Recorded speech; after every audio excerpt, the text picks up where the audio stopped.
This is a free download from the BBC. For more information, go to bbc.co.uk/podcasts. Ho, yo, ho, ho! We wish you all a very Reggae Christmas! Hi, this is Ian Lee. Welcome to the first in a series of Christmas special podcasts. This week's podcast will not inform you of anything decent, nor will it entertain, but you will be educated, and after each section of the pod, we will reflect on what you've learned. Are you ready? Steady? Enter the podcast. Counter-Terror Police have launched a new campaign this morning to encourage the great British public, the good guys, to be their eyes and ears to look out for the bad guys. They want businesses, shopkeepers to keep an eye out for terrorists. Nice idea. Except, I don't know what a terrorist looks like, and won't this kind of ramp up the air of suspicion that we live in? Our reporter, Matt Lockwood, who's quite a paranoid gentleman at the best of times, has been speaking to people in Aylesbury. So what do you think a terrorist looks like, then? Terrorist? Well, based on modern trends, I would say looks a bit ethnic, probably got a beard. They're not stupid, so I should imagine they would actually try and integrate and make it look like they're a regular guy, so they wouldn't arouse suspicions. What do you think a terrorist looks like? What would be the profile? Would they be tall or short? I would say in between. You can't really tell, can you, nowadays? Would they have a beard? Not necessarily. How would they speak? Well, if they're homegrown, they might not necessarily have an accent, would they? What do you think a terrorist looks like, then? I mean, I wouldn't say a race of some sort, not like that, because it's all changing. Well, yeah, I mean, I always get suspicious if someone, I don't know, someone's looking shifty and they've got a rucksack or... Yeah. Like people loitering around a shopping mall with a rucksack and he's not doing any shopping, and then that's what I call suspicious. At the end of the day, it could be a woman, it could be a man, it could be me, it could be my friend. You don't know. You just don't know. Yeah. People, you know, they say, oh, it's a Muslim, it's this, it's that, but it's not. It could be anyone. It could be a white person, it could be a black person. They don't exactly advertise themselves, do they, with billboards or anything? So how could the police expect us to be more vigilant? See, campaigning against it is just... This is going to stir trouble up even more. You know, like they keep bringing up about that bomber. They're saying she's dead. Well, why say it if they haven't got actual proof? It's just stirring more trouble up. I just think they should leave it. That's going to do nothing, only stir more trouble. That's my opinion. That's all I've got to say. Yeah, and I totally agree with that. And not all Islamics are the same. You can't tar everyone with earth feathers. Because they think there's one, they treat them all like it. And this is just going to stir up more trouble. And that's how they miss people, because they're looking for a certain type, and they're wrong. They are barking up the wrong tree, because, as I say, it could be anybody. And, you know, they expect it to be a Muslim, but no, I disagree with that. Best Vox ever? To the West. Best Vox ever? I think we should send that to Creature Comforts. I know we have lots of talented people listening. If anybody wants to animate those two women more than they've been animated already, please do. I'll tell you what we'll do. We'll put that whole package in the podcast. Can we get the last sort of 45 seconds where it's just those two women as well? Just those two, and we'll play that out later on, because that is brilliant, isn't it? Where did Matt find those from? Justin Dealey's got... Dealey's got competition, because that was awesome. Thank you, Matt. We'll have a bit more of that later on. 08459 455 555. It does beg the question, though, what does a terrorist look like? Could someone not doing his shopping but having a backpack. If they got a backpack and they stood in a shopping centre and not doing their shopping, then, I mean, I would suggest that you have to report those people. They might probably got a beard. They might not, though. You're right, Kels. You described me up until the beard. Well... And then you started to describe Cam. I mean, as she said... it could be a man or a woman. Could be that lady there. Yeah, it could be. It could be herself. Well, is she hiding in plain sight? Is she an Islamist terrorist, or any other kind of terrorist, or those are the ones that are very popular at the moment? Currently, they're number one in the top 10 of terrorism. Kels, we'll put that whole thing in the podcast. Can we get the last minute where it's just those two ladies talking, please? And we'll play that out a bit later on as well. Yeah, you can tell me off air if you like. Or just told me about 3 times on air, Or just do it on air. OK, I can tell you off air if you want.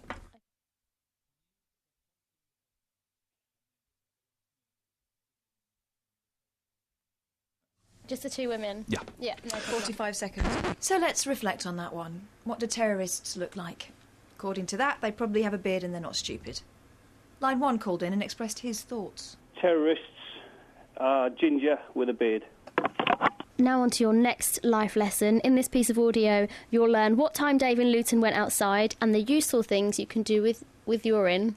Did I say urine right? Or is it urine? Say wee-wee. Okay, let me do that again. Now on to our next life lesson. In this piece of audio, you'll learn what time Dave in Luton went outside and the useful things you can do with wee-wee. You're going to have to take a run up again. Do you know what? That'll do. They don't expect standards on this podcast. Not from me. Dave from Luton. Good morning to you, Dave. It's so lovely to hear your dulcet, slightly thick tones. What have you got for us this morning? Good morning, boss. Very nice introduction. Thank you very much. You get a very nice introduction because you are a very nice deviant, David.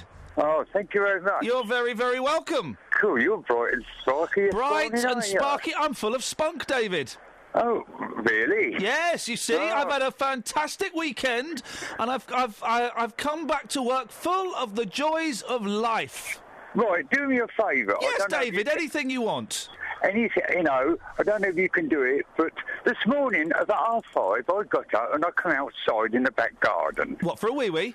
No. There's nothing like having a wee in the garden first thing in the morning, is there?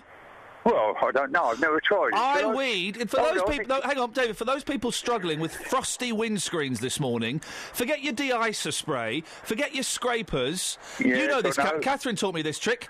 Do a wee-wee on the window. I did not teach you that trick. You taught me that trick. The warm wee-wee will crack your windscreen. No, cracks are involved. It will melt the frost and allow you to drive away.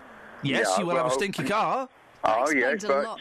Dave, I went in Ian's car last week. There was a strange aroma. I think I know what it might have been. Oh, yeah. I can well imagine that, Kath. Try and describe the smell, David. Well, I don't know. Try and describe a smell. Go on. And it hard. Well, you can't describe a smell, Yes, can you can. Yes, you can. Can you? Yeah, of course you can. Kenya? What does Kenya smell like? Yeah, Kenya. Yeah. Kenya. Kanye West? What does he smell like? No, I come on the radio because Kanye West. Oh, So put it in a bottle and sell it, Kanye West. Smells of money. Here we go. Put it in a bottle and sell it, Kanye West. Yeah. Put it in a bottle and sell it. Everybody wanna smell it. Put it in a bottle and sell it, Kanye West. That's the song for his advert for his own aftershave. It's good, isn't it? It's a good song. Even I didn't know where that was going. It made me chuckle. It made me chuckle, David. Well, David, thank you so much for calling. No, hang on. I play everything. Let's reflect. Dave went into his garden at 5:30. You can wee on a car if it's frozen. Kanye West has a catchy song to sell his aftershave. And I can cut Dave Luton off whenever I want. Moving on. In this clip, you'll learn about DIY and we'll introduce you to a new phrase. Men love DIY jobs. Do they... Really? Because I end up doing DYF? Do they flip? That doesn't even make sense. It wouldn't be DYF. It'd be DTF. But never mind. Let's gloss over. Men got most pleasure from success at DIY, a study has found. Have they not... Hang on, what did they mean like building DIY? A total of 36% said it was a great joy when a task works out. Hang on, that's 36%. That's less than half. Fixing an item came second in men's 40 most satisfying things in life. Shut up! After what? Bubble wrap. Women put a money find top. A what? Women put a money find top. Sorry? Women put a money find top. Again? I need the toilet. Women put a money find top. What does that mean? Women put a money find top. They're just a load of words that you put together. It's a sentence! Do they mean finding money? Women put a money find top. Then cooking something great. Because I was thinking, I haven't got a money find top. Mouldable... Top and it's got a lot of money tops. find. So the top 10, men's top 10, right, in reverse order. These... I don't know what this is a top 10 of, though, of satisfying things. Right, number 10, getting an unexpected parcel. I got more points on my licence this weekend. I'm up to 9 now. What do I win? Number 10, getting an unexpected parcel. You win a taxi. Number 9, opening jars after others have failed. That's a good one. That is satisfying. Yeah, but they've obviously loosened it. Shut up. Waking up, number 8. Waking up thinking it's a work day, but realising it's a weekend. This is good. Work weekends. Number 7, putting furniture together without help. I'm all right. Number 6, the 6th most satisfying thing for a man is popping bubble wrap. And woman. Popping woman? Popping women. Bubble wrap. Number 5. My kids call them pop-pops. My kids call something else pop-pops. Are you me today? I think so. Either I'm you or you're me. Gosh. Digital divs. Number 5, cooking something great. Number 4, getting TV quiz answers right. Yeah, I'll have that. That's a good one. Yeah, only if it's University Challenge, though. Number 3, finding money. Number 2, fixing something. And number 1, man's top most satisfying thing is DIY working out. Yeah. Is this sponsored by B&Q? Women put a money finds top. Let's have another think about that. The new phrase you learnt there was, women put a money find top. What? Even though we're educating you throughout this podcast, we don't know what that actually means. In this next bit, you'll learn some stuff about some stuff. Superfan Teresa Young has been to 331 shows by her favourite comedian. Guess who 'tis? McIntyre. No. Funnier. Chubby Brown. Not quite as funny. Davidson. Jethro. Davidson. Jim Davidson. 331 Jim Davidson shows. Good grief. She's averaged nearly 10 gigs a year since first seeing Jim in 1979 and plans to be at the Comics Next show in Surrey next month. That's normal. Teresa, 53, of Cardiff, says Jim is the... What's a Welsh accent? Jim is the best comedian in the world. There's a word. No. I live in Wales. Jim is the best comedian in the world. He is also the most loving, caring and nicest man I've ever met. Oh. You tell that to his first 5 wives. Teresa revealed Jim, 60, had helped her cope with cancer. Oh. She added, I'm from Wales. What? Jim is my rock. Like as a carer? Jim is my rock. He cheers me up no end. It keeps me going. Right. Well, nice little twist. You right, Kels? Good at accents, isn't it? Yeah, you are. Thank you, mate. I have to keep looking up to check it's you. Yeah, I know. And today would not be complete if we didn't cover this story. Oh, yeah, go on. A heavily pregnant woman and her partner caught trying to induce themselves while waiting to be induced. Couple were discovered by a cleaner. Where did I leave my mop? Not there. The couple were discovered by a cleaner who heard noises coming from a private room on the maternity ward. The clue's in the title. Private room, please knock. Not before entering. Let's hope you did. The worker told hospital bosses, wow, won't adopt them in, but was informed there are no rules against having sex on the ward at St Michael's Hospital in Bristol. They encourage it. Just in case you were wondering. They encourage it. In Bristol? Bristol City. How would they sound, Ian? No. They encourage it. If this is a fact, Yes. okay, and you should know this. I do. You are told if your baby is late, either have a curry or have it off. My babies were both 10 or 11 days late. What did you have? Jalfrezi. So let's reflect. There's a woman who finds Jim Davidson funny, and Kath prefers curry. You'll learn a lot from this next caller, and that's all I'm saying. Yes, hello. Oh, my God. Yeah, I'm sorry, I'm not from beds and... No, well, you shouldn't be. Listen, this is a voice from the past. Katya, why don't you tell the boys and girls what you do for a living? I do engraving. What do you engrave? Lots of metal things. What's the metal that you tend to engrave the most? Listen, I'm not going to say because... She's a gun engraver. Katya. She engraves the guns. No. How does that make you feel, Katya, knowing that your work, your artistic work, could be used by deviants and murderers? Hang on, Katya. So if there is a bullet with my name on it, you put it there. No, listen. First of all, I'm so happy to be on the BBC. It's the first time ever in my life. Big day. It could be the last time as well, Katya. You're from Lincoln. You shouldn't be listening to this radio station. I know. I'm crossing the threshold. You're crossing the streams. Mm-hmm. Let's see if it's a good enough call for you to warrant listening or not. Okay, what I wanted to say... Your English has improved since I spoke to you 6 years ago. Well, it's just, yes, because here in Lincolnshire, we've got English people, and I listen to them. That would be it. Point. That sounded a little bit... I'm not going to say It did sound a little bit, Katia, yes. Well, you Belgians are, though, aren't you? No, listen... you worship a statue of a boy urinating. What kind of country is that? That's a bit shameful, really. Isn't it just? Katia, are you a Walloon? I am, yes. How do you know that? Because you don't have a Frenchy twang to your voice, so it could only be a Walloon. Catherine speaks many different languages. I don't speak that Flemish. Katia, can I ask, are you in a bad mood? I am not in a bad mood. All right, I'm just asking. Okay, listen, I'm here to make a serious phone call, actually. Okay, right. About the front pages. Okay. What I wanted to say, really, is going to be a little bit Mary Whitehouse, isn't it? But isn't it just? Get rid of them. What? I don't understand it. I tell you what, the first time I came to England and I saw them, I was well shocked. I was well shocked. Yes. Oh, I've missed you, Katia. Yes. Yeah, well, I want to say boobs is not news. Say that again. Okay, but boobs is not news, really. Just say boobs is not news. I've said it already. Just say, sorry, we couldn't hear you there. Okay, so boobs is not news. Thank you, Katia. Okay, thank you. You can carry on and make your point now, please. No, okay, but so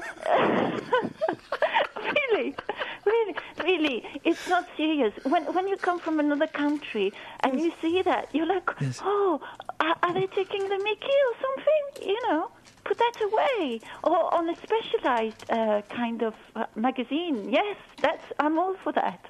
Well, but you have some cheeky fun in Belgium, don't you? Yes, we have. I saw Eurotrash. There was a singer called Willie. Yeah, but not on the newspaper. That's the thing. What's that all about? You see? That's my point. So anyway, that's what I think. Get rid of them. Thank you. Oh, ring us again, please. Okay. Bye-bye. Bye. Bye. Can I just give you my personal mobile number? Hello? That's a no. Hello? So, let's reflect. Boobs is not news. Are you writing all this down, dear podcaster? Boobs is not news. Martha in Milton Keynes called in with some very good educational points. Sex is everywhere. Even on a telly, in the middle of the newspapers, on Celebrity Get Me Out of Here. And my young grandson was reading a book the other day, and he's 13.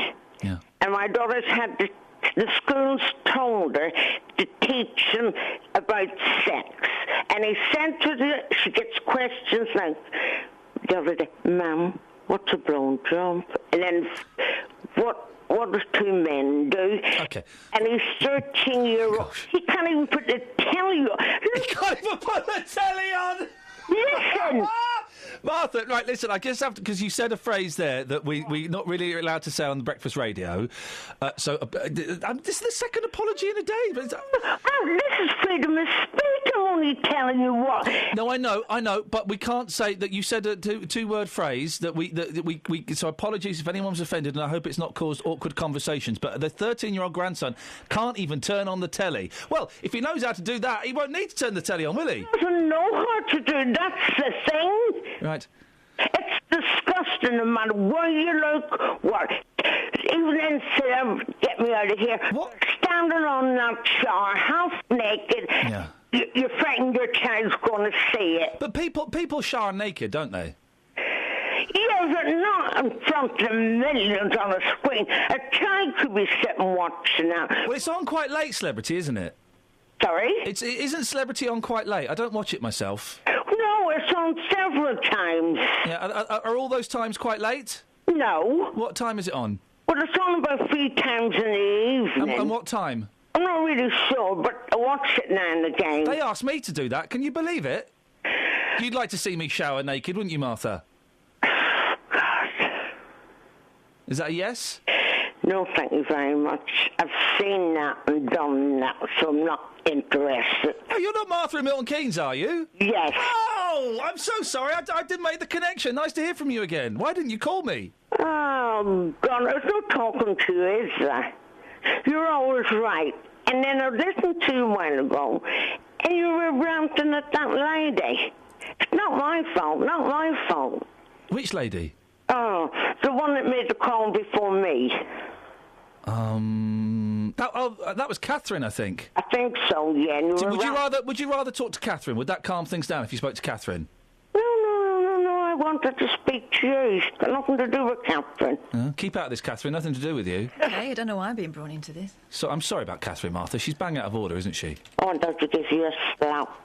Sorry? I'd love to give you a slap. You've brought sex into everything, haven't you? So let's reflect.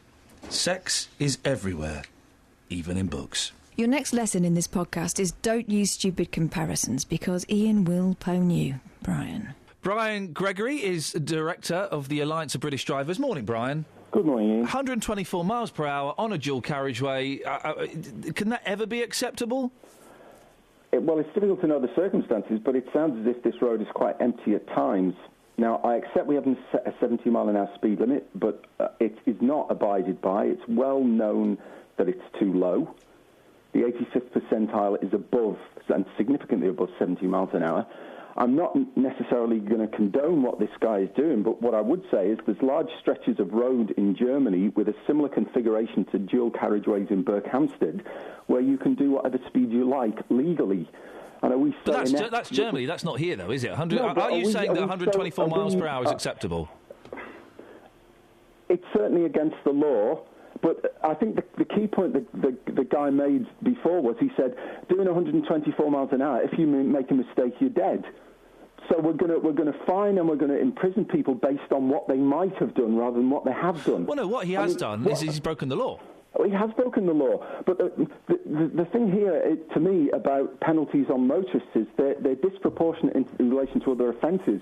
There are people now going into pubs and smashing other people's faces in and getting away with cautions. I don't like the comparison. All that means is we need to change the law around people who go in and smash. It doesn't actually mean that. No, it's not. It doesn't necessarily. Absolutely the point. No, it's not, and I'll explain why. It doesn't necessarily mean that the driving laws are wrong. It just would imply that the smashing people in the face in pubs law is wrong. 40 days. I think you need to look at both, and you need to look at the proportionality. And you know. Well, no, the comparison doesn't work, Brian. It just shows that. Not? I mean, well, I've just explained. I'll explain again. It just shows that one. It just shows that one law is wrong. It doesn't necessarily mean that both laws are wrong. Well, you need to evaluate the situation with both. I mean, you know, somebody does 124 and there's no outcome other than they broke the technical speed limit. If you go into quite some way and deliberately assault somebody, you've actually occasioned bodily harm. Brian, the comparison thing doesn't work. I'll explain one more time. Sorry, I don't accept your objection. No, all that means is, Brian. All that means is that the punishment for going into pubs and smashing people in the face is wrong. That doesn't mean that the driving punishments are wrong. Well, you see, well, it's not even a suspicion; it's a certainty that now, in terms of motorists, it's how much you can actually extract from the motorist for offences, which is the key. It's all about chasing the money now. It's not really got a lot to do with road safety. So 124 miles per hour on a dual carriageway in your head, despite the fact it's illegal, that's an acceptable speed. Well, I have done those speeds in Germany safely. But we're not in Germany, Brian. We're in England. That's acceptable. I know that, but Germany's not that different. It's a developed Western country like ourselves. Okay, so you think that speed is acceptable? I think that with the right training, it's possible for drivers to do that, but I'm not saying that we should just have anarchy on the road and just say we'll take all speed. Well, this guy, I would assume this guy didn't have the right. Users better. Yeah, I would assume this guy didn't have the right training. Well, you don't know that, do you? I don't know that. He might have been a Class 1 police driver at one time. Well, let's assume for a second that he didn't have the right training. Is it acceptable then? On an empty road. Is he actually doing a great deal of harm beyond breaking a technical speed limit? Okay. He didn't have a crash. He didn't kill somebody. And Thank what God. he's been imprisoned and fined for is what he might have done. Well, he's not gone to prison. I thought. Oh, sorry. Oh, no. He got 40. Well, he's got a ban, hasn't he? He's got a ban of 40 days. Asking, should he go to prison? He's got a ban of 40 days and a £3,000 fine. In the great scheme of things, that's nothing, is it? Really? Well, it's rather a lot of money. I'm assuming he's got a pretty decent car if it goes 124 miles an hour. That it's about how much can you afford to pay rather than how serious is the offence. 40-day fine though. It'll give him time to cool off and think, won't it? Well, it may well do, and you may well go and seek some training from somebody, who can give advanced driver training. Well, let's hope he goes and does that. Brian, nice to talk to you. We'll get you back again. That was good fun. I enjoyed that. I hope you did too. Brian Gregory. So let's reflect. 124 miles per hour is fast. I'm now going to give you some law training via this clip. The gentleman who said about the man not actually doing anything wrong, and I totally agree with him. That was Brian Gregory, the director of the Alliance of British Drivers, yes. Yeah, why does the government think it's fine, that's the wrong word, why do they think it's okay to penalise motorists when they're not actually doing anything wrong? Why Apart from breaking the law. Yeah, well, no, but that's the whole point. They're not actually doing anything wrong. Apart from breaking the law. Yeah, a stupid law. Well, they're not actually doing anything wrong. You may think it's a stupid law, but that's the law. They should come down on people who actually do things wrong. So he's done something wrong. He broke the law. He broke the law, Steve. Yeah, but it's crazy. It's not a law that should be there in the first place. Let me explain. If whilst you're doing 125 mile an hour, you come off or you hit someone or you do some damage, then that should be the law that's broken. If you get from A to B at 200 mile an hour and you don't inconvenience anyone else, then you shouldn't be prosecuted for it. You've done nothing wrong. It's the same with drink driving, isn't it? You can get in a car and you can be over the limit, but you've not done anything wrong. All right, Steve, so what if I fancy going in Tesco's and I'll wave a gun around, but I don't shoot anyone, so that's fair enough, is it? No, because that's terrorising someone. You've done something wrong. That is wrong. But if you get in a car and you're over the limit, but you don't do anything wrong, you could drive better than someone who's under the limit, who is a complete idiot, or is 75 years old and can't see out their windscreen, and are going all over the road. But they will penalise you when you could have driven perfectly fine. But what they've got to do is clamp down on when you've actually done something wrong. So if you get in and you've had 2 glasses of wine just slightly over the limit and you kill someone, then you should be locked up for life. That is where the penalty should be, not for just in case you might do something. Steve, can I make you this show's official naughty driving correspondent? By all means. We'll keep his... Seriously, thank you, Steve. Keep his name and number on the books, because we'll get him on again. So let's reflect. We now have a naughty driver correspondent. Moving on. The ex-Cabinet Minister David Miller had an argument with a cab driver this week. So Ian and Kath acted it out for you. So take notes. This is how to act. Shut up, you stupid, sweaty little git. Oh. Said David Miller. Apparently. Who remembers the name of the lady? Me. And me. Tory grandee David Mellor launched a foul-mouthed attack on a cabbie in a row over the quickest route. Well, Catherine and I will be acting out the exchange a little bit later on in the show. Millionaire. See, what's happening here is that they're linking this in with Emily Thornberry, and it's now them versus us. I wondered why they called him a grandee, and then they called him a millionaire. Yeah, it's them versus us, except I'm probably one of them.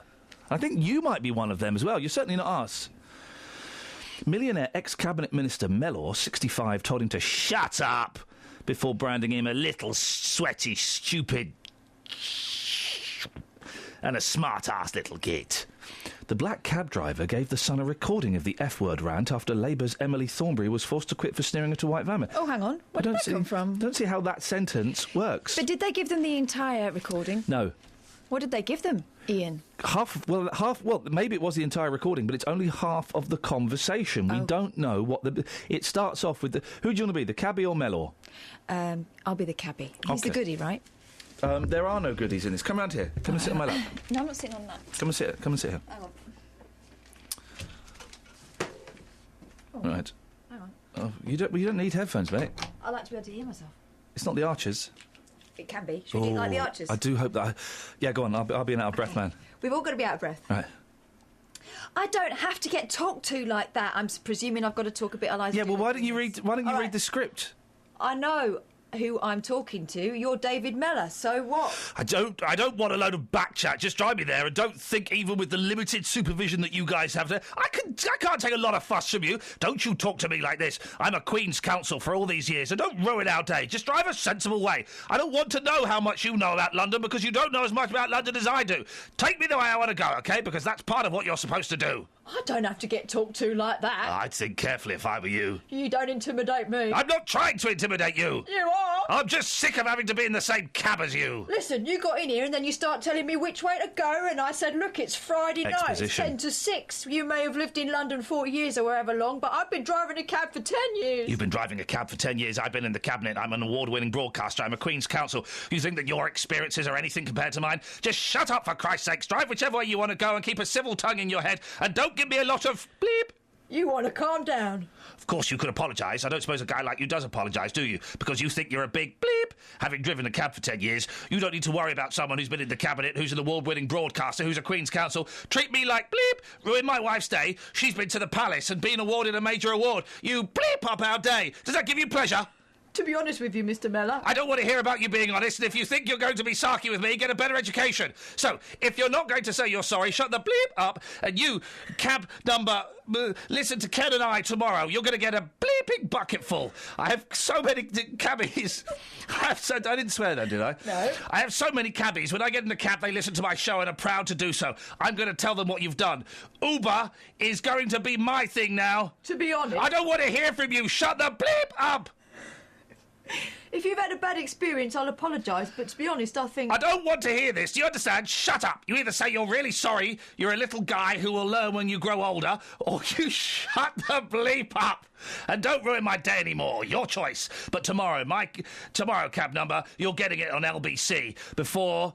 What? Oh, before about 300,000 or 400,000 people. I've apologised. I don't want to hear any more from you. You've bleeped up our day. How dare you, you smart-ass little bleep. How dare you? I can deal with you, but now she's upset. All you had to do was drive us back in a sensible way instead of being smart-assed. What's that to be proud of? Anyway, cab driver, you tune in tomorrow from 10, and a lot of your friends listen to my programme and know I'm a big supporter of black cabs. Do you think they're going to say wonderful, clever little guy? Because they're not. I'm going to tell them I'm supporting Uber from now on, and that's all because of you. And enjoy tomorrow, because I will. Take a right here. OK. Right again. Yeah. See what you've done to her. She's telling me I've ruined her day. You bleeping ruined her day. She's been at Buckingham Palace. She's seen Prince Charles received a major award. And you smart-ass little git have ruined her day. Are you proud of yourself? You've been a taxi driver for 10 years and such a great guy. And I have to pay 30 quid for the limited privilege of being in your flipping cab. Do you get any of this, my little friend? My little friend? Or do you need me to tell you tomorrow on the radio what a sweaty, stupid little bleep you are? Sorry. Stop here by the red light, then you can bleep off and understand that you've ruined our day. Stop here, cab driver! You're going to go down in history as having turned London's biggest black cab supporter into an Uber supporter. And I'm going to say that on LBC Radio tomorrow. And you've got anyone you respect in the cab trade? Because you won't take it from me. You've done it for 10 years. What about the people who've done it for 30 years? You've done them no bleeping favours. Got anything to say? I think you got the wrong end of the stick, sir. You are a sarky bleep, and you're going to get it. How much is it? 29 quid. What's your name? I can't call your number. What do you want to give me? Do you want to give me your name when I refer to you tomorrow? Brian? Brian what? Bleep. Right, Brian Bleep. Listen in tomorrow and learn something. I've learned that younger cab drivers should not be driving black cabs. You should be in a flipping... What? You should be in some bleeping minicab. Thank you. So let's reflect. That bit went on too long. Here's how to do a good prank call. Morning, Ian. Good morning, Albert. How are you? I really need to wee. Oh, well, you best go then. I'm not going to leave you unattended on the air, Albert. I always have to. Number one. I always have to ride the fader when you're on. I have to ride it hard. Oh, that's the talk. I was going to talk to you about my cycling because I'm a keen cyclist, and so is my late wife. Okay, Hello? so you don't already. I'm nervous. So you don't hate cyclists then? No, of course not. I'm a keen cyclist. We used to ride our tandem up and down towpaths all the time. We were very conscientious about the people walking. Yeah. We wouldn't pull a wheelie unless anyone was out of the way. Yeah. But you wouldn't believe the amount of abuse that we got off people just for cycling. Really? There was some guy on a towpath. I can't use the exact language on the radio, obviously, but the gist of it was he yelled at us as we went by, "Oh, you great, hairy, whatever." Yeah. I said, don't talk to my wife like that. She's got a medical condition. Oh, dear. It wasn't very kind, I thought. No. So we had to pimp our bike. What? Well, we had to pimp it. You know that show, Pimp Me Car? Yes. We pimped our bike. What did just you to do make to sure. it? Well, put a bit of razor wire on the front and back. Dear. Swapped out the bell for an air horn. Yeah. Then we put little spikes on the wheels. Oh, dear.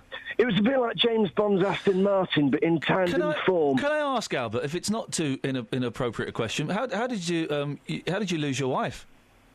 Well, she fell into a meat grinder. I'd rather you didn't bring it up, to be honest. It's a bit raw. Sorry about that. So let's reflect. That's Albert. This is a lesson in how to get yourself out of a hole. Morning, Ian. You saw the paedophile programme that was on last night. We talked about it on the show yesterday. Oh, right, yeah. I've not got around to seeing it. I'm going to try and watch it this week. I really felt for that guy last night. I really did, because I know him and help and work in a group with people of same-sex attraction who have the same problem. All they're told is go out and live it, but they don't want to. They don't want that attraction. They can't help it. They've got it. There's not much you can do about it. You can't solve it. You can't go on a course and clean people of it. How do you help? So you work with gay people who don't want to be gay? Yeah. What help do you offer them? It's a variety of things. Some people, there are different organisations. Some work it through because some of the people are of faith, so they don't want to practice it because of their faith. Other people just have it because they just believe in, like that guy with the paedophile, understands to him that it's wrong. It shouldn't have this feeling because it's outside the norm, if you like, outside nature's norm. Yeah. That's how they say it. They say, I don't want it. I don't fully understand as a man, a heterosexual man, the feelings of someone who wants to be attracted to somebody of the same sex or a child. I don't fully get it, but there are people out there who don't want it, and they just need help. They need somebody to talk to, basically. What's your background, Peter?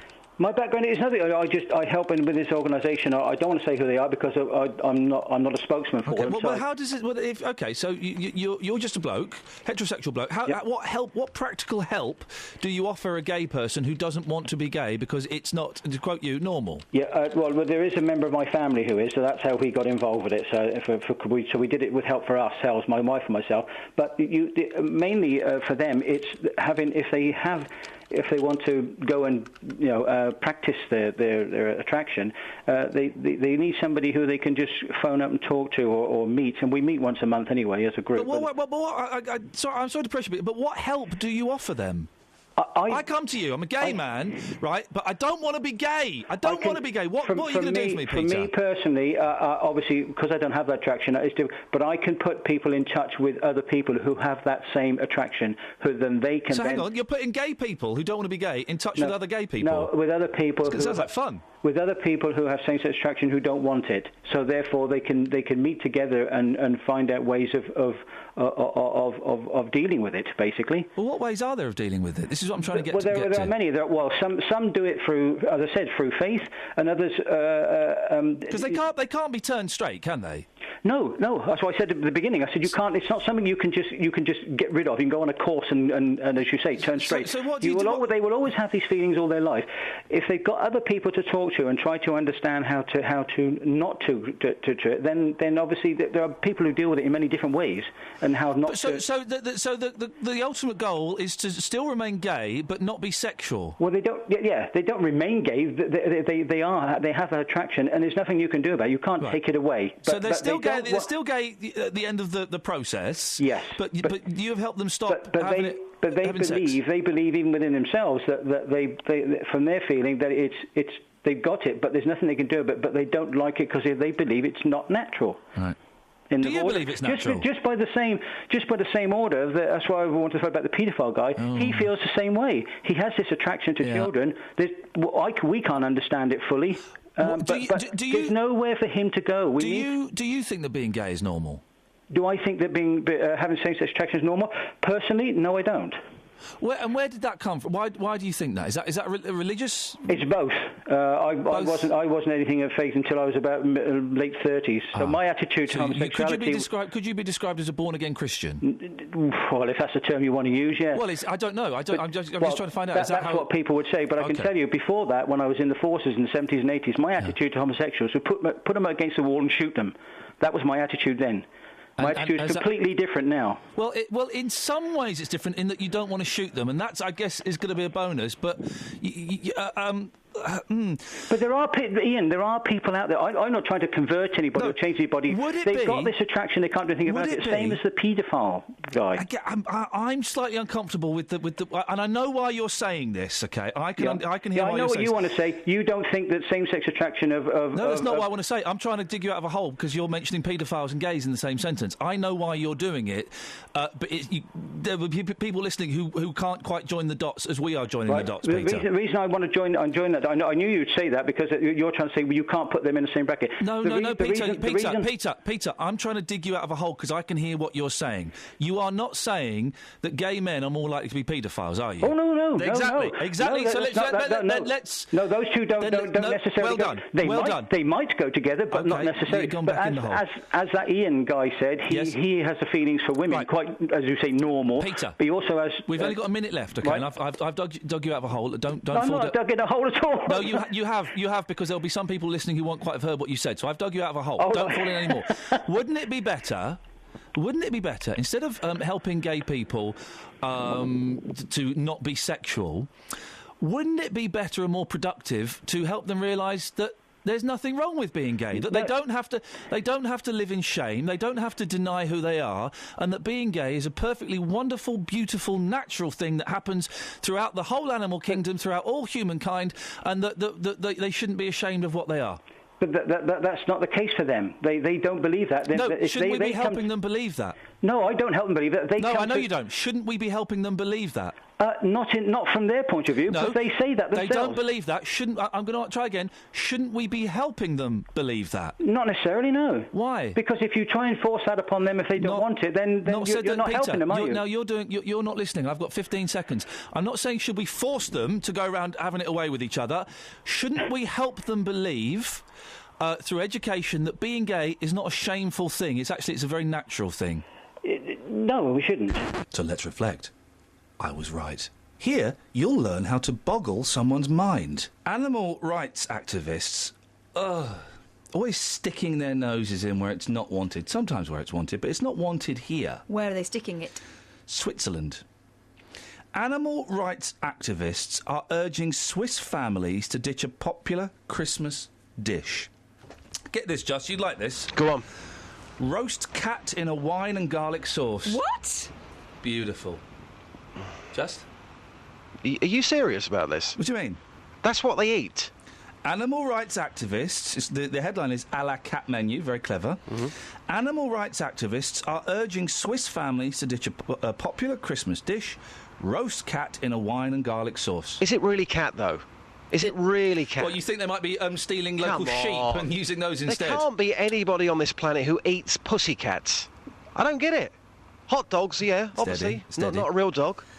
It's the Swiss. Now, the thing is, Steady... The Swiss are normally so sensible. That's what I think, yeah. Well, the Swiss, as we all know, are cowards. Not cowards, pacifists, I'm so sorry. But...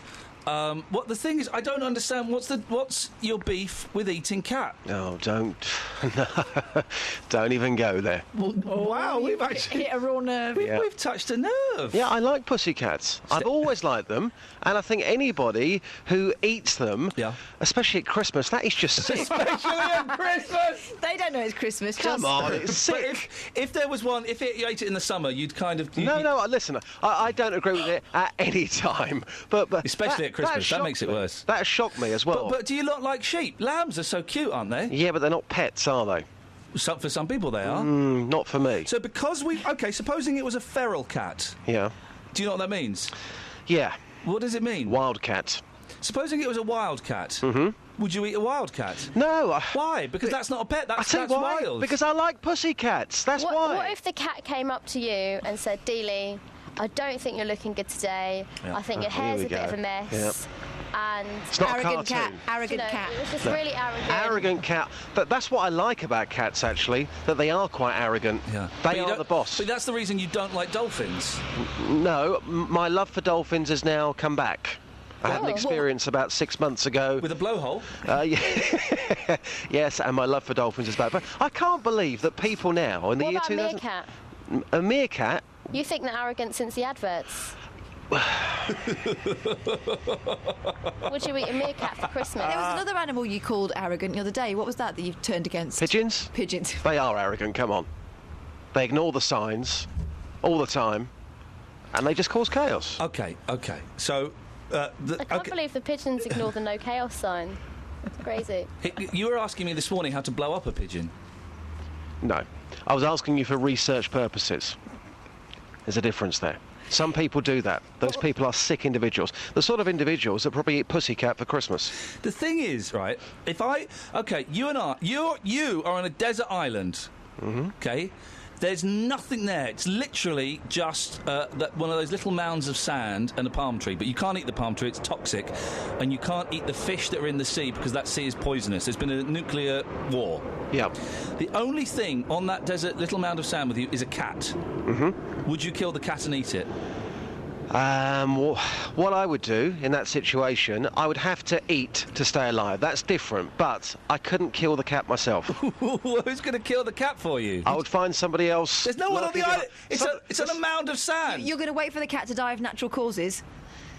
I'll probably have no option but to kill the cat and eat the cat. So no. So hang on, on Christmas Day, I've got options. You are totally up for killing a cat and eating it, and yet the Swiss are the sick ones. So if I was on a desert the mind island, boggles, Justin. Come on. The mind boggles, doesn't it? The mind boggles, doesn't it?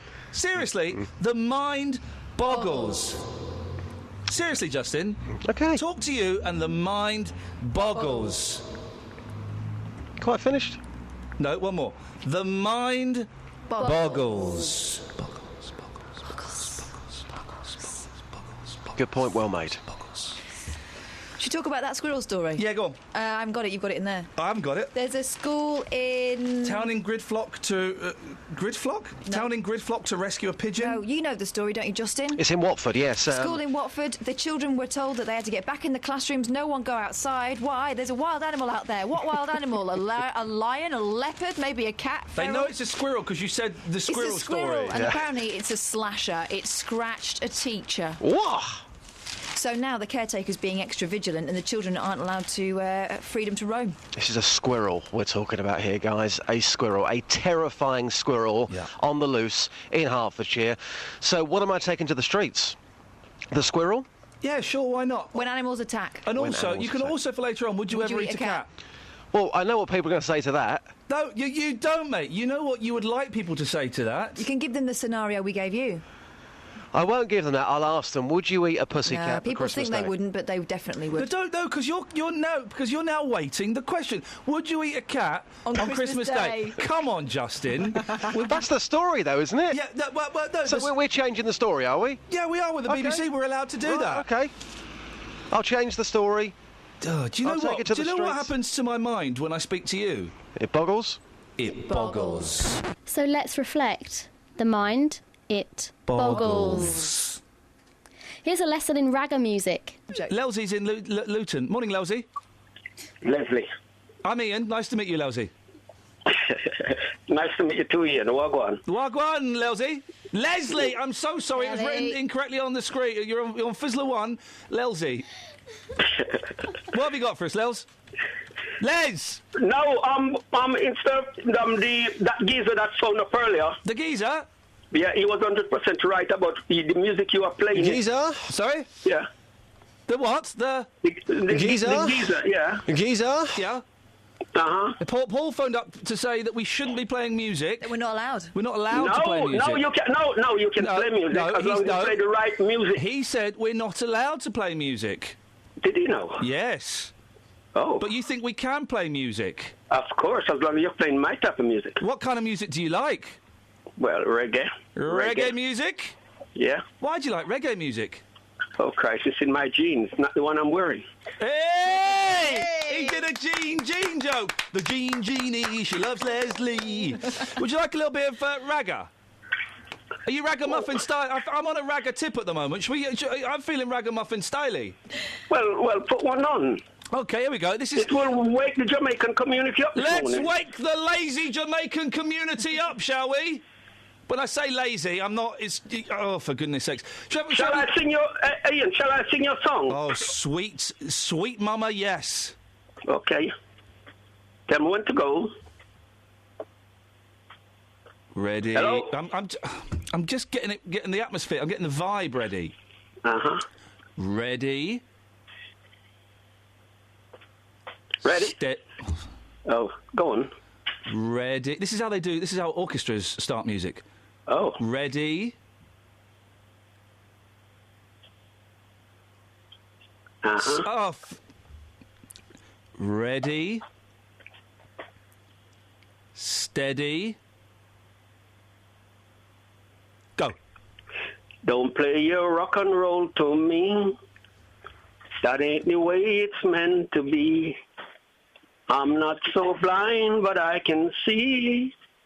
Don't play your rock and roll to me. You like that one? That is the worst singing I have ever heard in my life. Should we have a real... name me a famous reggae ragga star, and we'll play one of their tunes. All right, I'm not going to go down the ragga you're side. not on a ragga... Well, I'm on a ragga tip. Do I need to go off my... Play me a Dennis Brown. Here we go. Well, this is Chucky Star, alongside Sidoin. And we'll be keeping the vibes flowing. Oh, see that girl. She does something to my chemistry. Out at sea. When I'm close, I'm sure she raised my temperature by 3 degrees. Leslie! We haven't got Dennis Brown, but we've got... Sid Owen. Every day. This is reggae music, yeah? In every wish she made. Yeah, this is reggae. My motto goes. It's working for me. Not working for Paul and Biggleswade. And I reciprocate. Leslie, you like this? My life I dead. Leslie? Yeah. You like this? Sid Owen? Yeah. Here we go.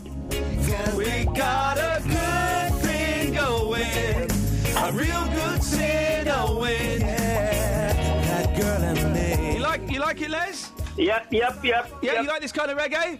Yeah, 70s music. This is, I think, was the late 90s. It's Sid Owen. It's Ricky from EastEnders. Ricky! Singing about Bianca. It's Ricky from EastEnders, Les. Really? I don't watch EastEnders. Okay. I think they should take that program off the TV. I think they should take that program off and give them all recording careers if they make songs as good as this. Really? Yay! You know what I'm talking about, Just? Oh, do you know what? The video to this song as well was even better. It was filmed in Bedford, wasn't it? On the beach? I think it was, in Bedford on the beach. Yeah, great record. Beautiful. Leslie! Hello! Thank you so much for that. No problem. Speak to you soon. Yeah, see you later, fella. Ta-ta. You know what that made me do, don't you? Go on. The dirty wine. The what? Show me a dirty wine.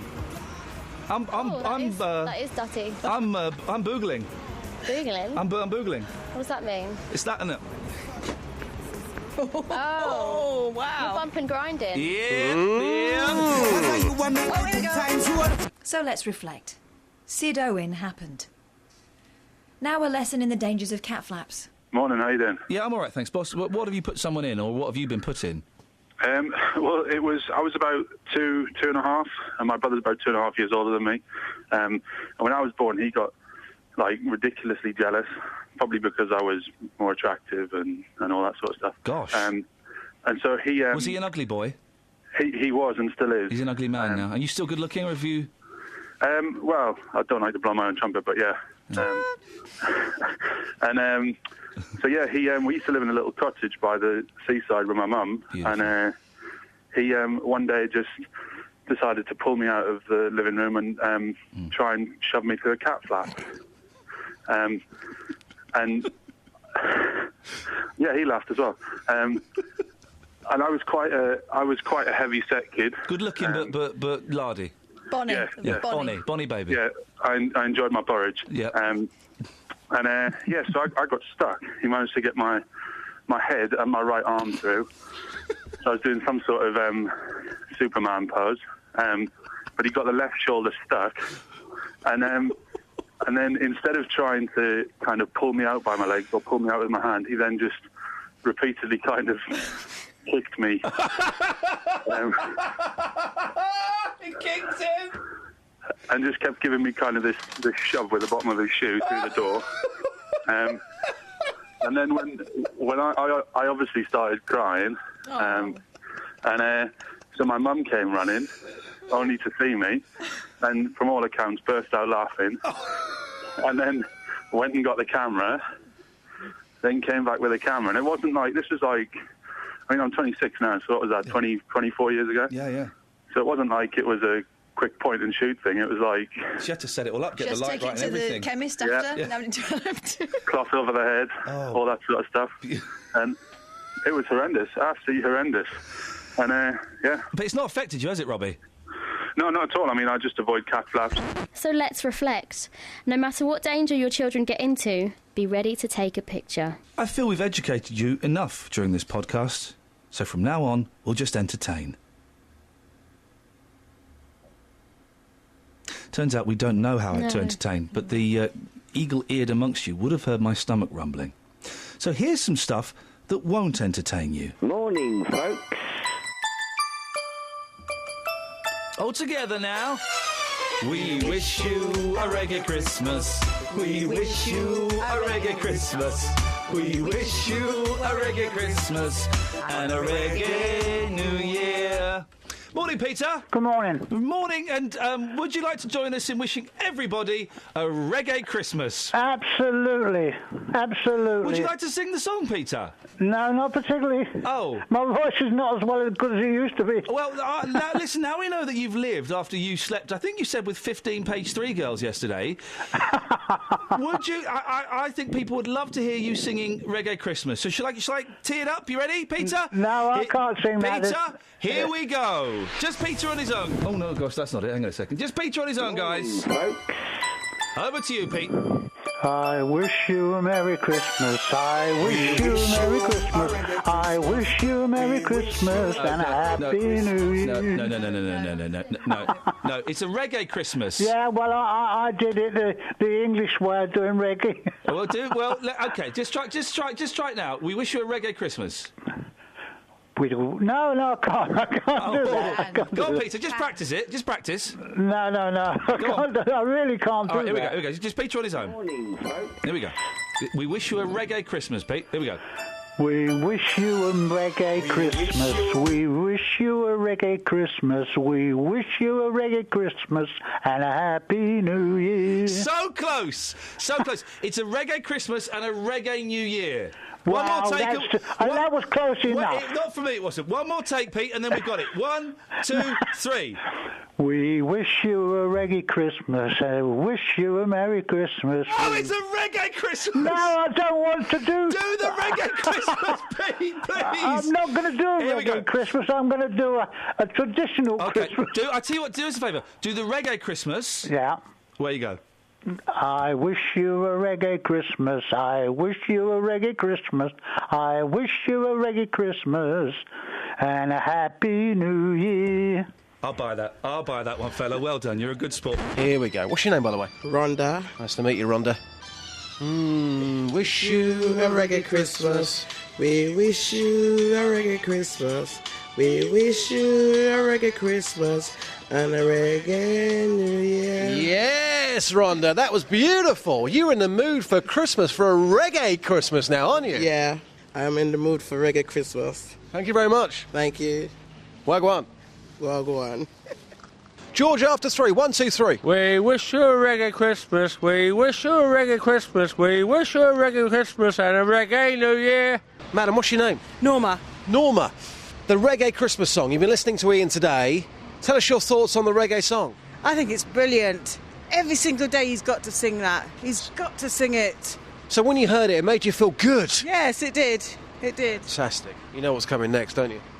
No, I'm not going to sing it for you. We wish you a reggae Christmas. We wish you a reggae Christmas and a reggae New Year. And all together, that's the end. You're welcome. Welcome. I thought that went really well. We actually spoke like real BBC people. Well, I am a real BBC person. Well, what do you mean by that? Bum bum. Did the exam in that. Bum bum chop. You can't say bum bum chop. Thanks for listening to this free download from BBC Three Counties Radio, your local radio station for beds, hearts and bucks, on FM, AM, digital radio and online at bbc.co.uk/3counties.